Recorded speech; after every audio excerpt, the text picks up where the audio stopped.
है ना, और कैसे वो कामों को करती है। ठीक है, तो इसके लिए बहुत सिंपल है समझना कि G20 कैसे काम करती है। देखो, G20 के काम करने का दो तरीका है। ठीक है, G20 के काम करने का क्या है, दो तरीका है। वो एक तरीका है आपका फाइनेंस ट्रैक। कौन सा काम है, फाइनेंस ट्रैक। ठीक है, और एक तरीका है आपका, वो है शेरपा। क्या, शेरपा ट्रैक। ठीक है, शेरपा क्या है, शेरपा जो वर्ड है इसका मतलब क्या है, कोई पहाड़ पे गया कभी, पहाड़ पे गया, तो वहां पे एक आदमी होता है ना जो पहाड़ पे चढ़ा के ले जाते हैं लोगों को, उसको क्या बोलते हैं, शेरपा बोलते हैं। ठीक है, तो उसी तरीके से G20 के अंदर, ठीक है, हर कंट्री के जो लोग हैं, ठीक है, मतलब कंट्री की बहुत सारी चीजों पे यहाँ पे डिस्कस होने वाला है ना, और सबके लिए हर मीटिंग को अटेंड करना पॉसिबल नहीं होता, है ना, सबके लिए मीटिंग नहीं होता इन मीटिंग्स को अटेंड करना, क्योंकि बहुत सारी 200 प्लस मीटिंग्स होती हैं। ठीक है, तो 200 प्लस मीटिंग्स के लिए बहुत सारे मिनिस्टर की जॉब होगी, क्योंकि कोई किसी के बारे में बात करेगा, कोई मिनिस्टर एग्रीकल्चर के बारे में बात करेगा, कोई उसके बारे में बात करेगा, क्लाइमेट के बारे में बात करेगा, तो उन सबको बार बार ना आना पड़े, इसीलिए एक कंट्री क्या करती है, शेरपा अपॉइंट करती है। शेरपा कौन होता है, जो एक कंट्री को G20 की मीटिंग्स में अपनी कंट्री को रिप्रेजेंट करता है, अपनी कंट्री को क्या करता है, रिप्रेजेंट करता है। ठीक है, तो यहाँ पे बेसिकली 3-4 काम होते हैं। जैसे तो फाइनेंस ट्रैक में हम किसके बारे में बात करते हैं, हम यहाँ पे बात करते हैं फाइनेंशियल इंक्लूजन के बारे में। फाइनेंशियल इंक्लूजन, इसका मतलब क्या होता है, इसका मतलब होता है सारी कंट्रीज को क्या करे, फाइनेंस के थ्रू जोड़ दे। ठीक है, मतलब सारे लोगों को एक साथ इंटीग्रेट कर दे, कोई भी लोगों में भेदभाव ना, कोई अपर क्लास लोअर क्लास ना हो, सब एक बराबर लेवल पे हो सके। ठीक है, सब तक बैंक अकाउंट पहुंच सके, सब तक डिजिटल ट्रांसफॉर्मेशन हो सके। ठीक है, उसके बाद हम इसमें क्या बात करते हैं, फाइनेंशियल स्टेबिलिटी इंस्टीट्यूशन की। ठीक है, स्टेबिलिटी इंस्टीट्यूशन की। ठीक है, स्टेबिलिटी इंस्टीट्यूशन की। ठीक है, इनकी भी बात हम करते हैं। और उसके बाद हम बात करते हैं इंटरनेशनल टैक्सेशन की। इसकी बात करते हैं इंटरनेशनल टैक्सेशन की। ठीक है, इंटरनेशनल टैक्सेशन में क्या होता है कि हमारे पास ना बहुत सारी एमएनसीज हैं, है ना, बहुत सारी एमएनसीज हैं। एमएनसीज का मतलब मल्टीनेशनल कॉर्पोरेशंस। ठीक है, ऐसी कंपनी जो बहुत सारे देशों में प्रेजेंट हो, जैसे हमारी अमेज़न हो गई, गूगल हो गई। ठीक है, ये सारी जो कंपनीज है ये हर देश में है। ठीक है ना, हर देश में, व्हाट्सएप, फेसबुक, है ना, हर देश में। तो इन पे कितना टैक्स लगाना चाहिए, हर कंट्री इन पे कितना टैक्स लगाएगी। ठीक है, इस पे बात होती है। और भी बहुत सारे मुद्दे होते हैं पैसों से रिलेटेड, जिसमें इसके अंदर बात होती है। इसमें एक इंपॉर्टेंट जो बताना भूल गया, वो है इंफ्रास्ट्रक्चर फाइनेंसिंग। इंफ्रास्ट्रक्चर फाइनेंसिंग, इसका मतलब क्या होता है, जो डेवलपिंग कंट्रीज है या जो अंडर डेवलप कंट्री है, जो लो इनकम कंट्रीज है, मतलब जो बिल्कुल नीचे आती है, ठीक है, उन कंट्रीज में हमारा हॉस्पिटल्स बनाना, रोड्स बनाना, ठीक है, उसके लिए पैसे दिए जाते हैं। वहां पे एनर्जी ट्रांजिशन को अच्छे से कर पाए। ठीक है, एनर्जी ट्रांजिशन का मतलब देखो, आज की हम जिस दुनिया में रहते हैं ना, उस दुनिया में क्या हो गया है, ग्लोबल वार्मिंग बढ़ गई है। और ये क्यों बढ़ गई है, क्योंकि एयर पोल्यूशन, वाटर पोल्यूशन भी बढ़ गया है। ठीक है, तो एयर पोल्यूशन को तो हम रोक सकते हैं ना, क्योंकि हमारी जो कोयला वाली बिजली जो बनती है कोयला से बनती है, और उससे क्या निकलती है, गंदी गंदी गैसेस निकलती है जो हमारे एनवायरनमेंट को पॉल्यूट करती है। तो इंफ्रास्ट्रक्चर फाइनेंसिंग के अंदर क्या होता है, उन कंट्रीज को पैसा दिया जाता है ताकि वो अपने यहाँ पे साफ क्लीन एनर्जी का सोर्स लगाए, जैसे सोलर पैनल्स लगाए, विंडमिल्स लगाए, ठीक है, अदर्स चीजें, न्यूक्लियर पावर प्लांट लगाए, ताकि क्या हो कि वहां पे एकदम क्लीन एनर्जी बने। क्या बने, क्लीन एनर्जी बने। उसके लिए इसमें पैसा दिया जाता है। ठीक है, और भी काम होते हैं एक्सेट्रा, वो तुम बाकी पढ़ लेना। ठीक है, इतना इंपॉर्टेंट नहीं है।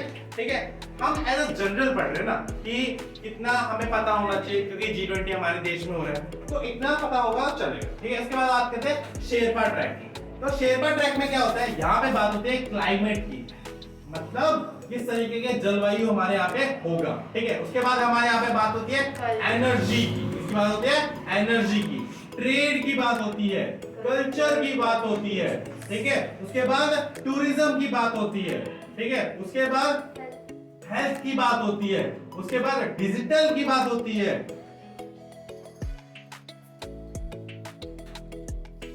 ठीक है। उसके बाद क्या होता है, डिजिटल की बात होती है। उसके बाद और भी बहुत सारी बात होती है जिनमें क्या होता है, जिनमें बाकी कंट्रीज की पार्टिसिपेशन बहुत ज्यादा जरूरी हो जाती है, ठीक है। उन सब की बात यहाँ पे शेरपा ट्रैक्स में होती है, ठीक है। इसके बाद अदर एंगेजमेंट ग्रुप्स होती हैं, ठीक है। क्या होती है, एंगेजमेंट, ये शादी वाली एंगेजमेंट नहीं, ये एंगेजमेंट मतलब एक दूसरे से कोऑर्डिनेशन वाला, ठीक है। एंगेजमेंट ग्रुप्स होते हैं, ठीक है। जैसे तुम्हारे बिजनेस 20, लेबर 20, ठीक है, लेबर 20, ठीक है। उस तरीके से और भी बहुत सारे ग्रुप्स होते हैं, जैसे पार्लियामेंट 20 क्यों लगाया जाता है पीछे, क्योंकि इसमें कितनी कंट्रीज है, 20 कंट्रीज है, इसलिए इनके पीछे क्या लगाया जाता है, 20 लगाया जाता है, ठीक है। तो ये इस तरीके से हमारी जो G20 है वो काम करती है। तो देखो इतनी सारी चीजें हो रही हैं, तो बहुत सारी मीटिंग्स होगी। तो इंडिया में इस बार 200 प्लस मीटिंग्स होने वाली है, वो भी 32 से ज्यादा शहरों में, मतलब ऑल ओवर इंडिया हमारे यहाँ पे G20 की मीटिंग्स होगी। और जब G20 की मीटिंग्स होंगी तो बाहर के लोग यहाँ पे आएंगे, हमारे इंडिया का कल्चर देखेंगे। अभी बताता हूँ, जो पहली मीटिंग हुई थी ना, तो उसमें जो विदेश से लोग आए थे, उन्होंने हमारे यहाँ पे आके पता है क्या यूज किया, यूपीआई यूज किया, और बोला यूपीआई देखा ना हमने कि अगर हमें 1 रुपए भी टॉफी लेनी होती है वो भी हम यूपीआई कर सकते हैं, डायरेक्टली बैंक से पैसे कट जाते। तो उन्होंने इसको ट्राई किया और वो इतना अमेज हो गए थे, क्योंकि उनकी कंट्री में ऐसी कोई फीचर है ही नहीं।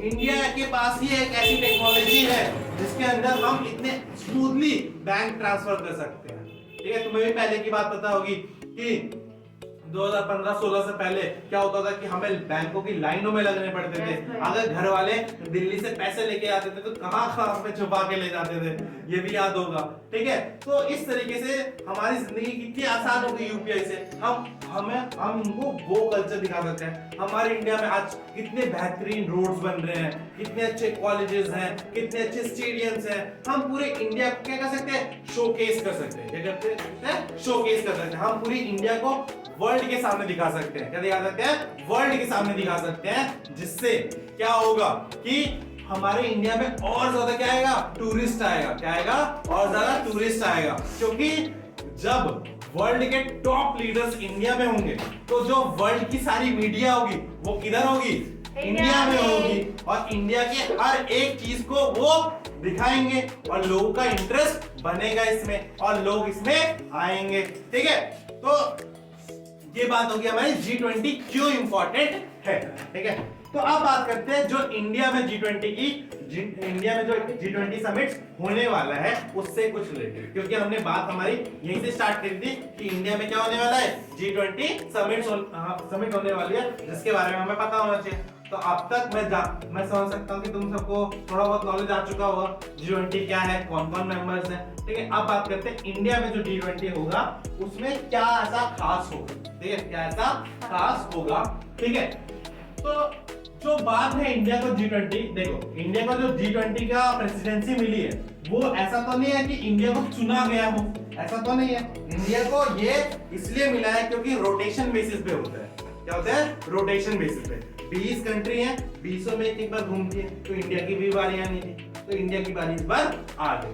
बट इसका मतलब ये नहीं कि हम स्पेशल नहीं है, हम इसको और भी स्पेशल तरीके से बना सकते हैं, ठीक है। इंडिया को ये प्रेसिडेंसी मिली है 1 दिसंबर 2022 को, ठीक है, जो चलेगी हमारी 30 नवंबर, कहां तक चलेगी, 30 नवंबर 2023 तक चलेगी, ठीक है। जैसे हर कोई भी फंक्शन होता है ना, उसका एक थीम होता है, ठीक है, कि थीम का नाम लिखा होता है। तो इंडिया में जो G20 समिट्स हो रही है ना, उसका भी एक नाम है। क्या है उसका नाम, वन अर्थ। क्या नाम है, वन अर्थ, ठीक है, वन फैमिली।